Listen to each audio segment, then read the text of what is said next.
Most, the sun is shining, the weather is warming up, and spring semester is in full swing. But this year, students are inside, and campuses are deserted.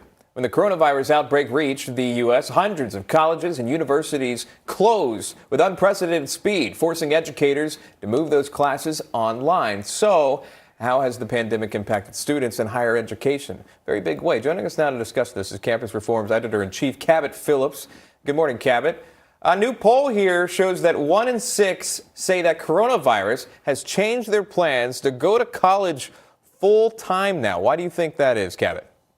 Yeah, well, I think there's two main reasons we're seeing the shift in public perception of how young people are viewing the prospects of a college degree right now in a time like this. Number one is the financial element of it. A lot of people are realizing, hey, I'm going to need to take on some debt to go into college. If I'm going to afford this tuition, I'm going to have to take on potentially tens of thousands of dollars in debt.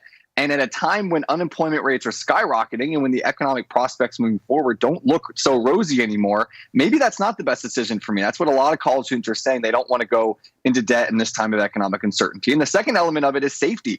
A lot of people in that poll, when you break it down, when you ask them why they would want to go to college or what they would reconsider, they say they would now choose to go to a state school close to their hometown. So a lot of students are feeling a little bit more uneasy about the idea of going across state lines or even potentially internationally studying abroad. So I think that the financial element as well as the safety element is leading to students to feel as if, hey, maybe college isn't the best solution for me. And it's interesting to see how schools respond to that. 1 in 6 students said they're now reconsidering going to college next year. These were high school seniors that were polled.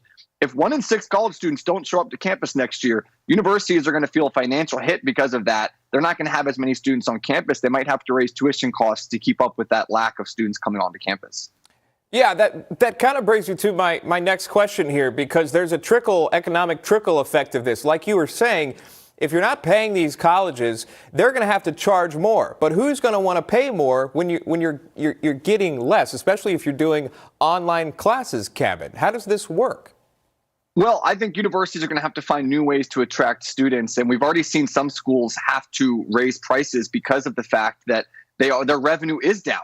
Keep in mind all the things universities have canceled. They have now had to kick students out of dorms. Universities make a lot of money by students paying rent to live on campus. Sporting events, football programs, baseball, basketball, all programs that are high grossing in revenue for universities are now being put on hold. And a lot of schools had that caked into their budget, as well as all sorts of other dining plans and things like that, ways the universities are making money. It's not happening anymore. So the online route might be relatively cheap for universities to put on for students, but they still don't have students on campus. And so I think in the same way that we saw a lot of companies, calling for bailouts, I think we're going to see universities now and moving forward saying, wait a second, we need bailout money too. A lot of students are going to say, well, hold on now, you've been charging us these exorbitant rates for years, and now you come to us and expect us to foot the bill for this. Taxpayers saying you expect us to foot the bill. So I think there is going to be, kind of a financial fight there. But I think that a long-term result of all of this when it comes to higher education and the impact coronavirus has on it could be more of a shift to online schooling. We've seen more and more universities offer online schooling. Almost half of 18-year-olds in this recent poll said that they would put more thought into online schooling now after their coronavirus experiences. So I think a lot of people are realizing I can still get that piece of paper, still get that degree, go online and save a little bit of money and have a little bit more convenience and safety. If this lasts until April 30th, again, the shelter in place here lasting until April 30th, does that change if it stays on course or if it goes past April 30th? Do you think the higher education experience changes forever?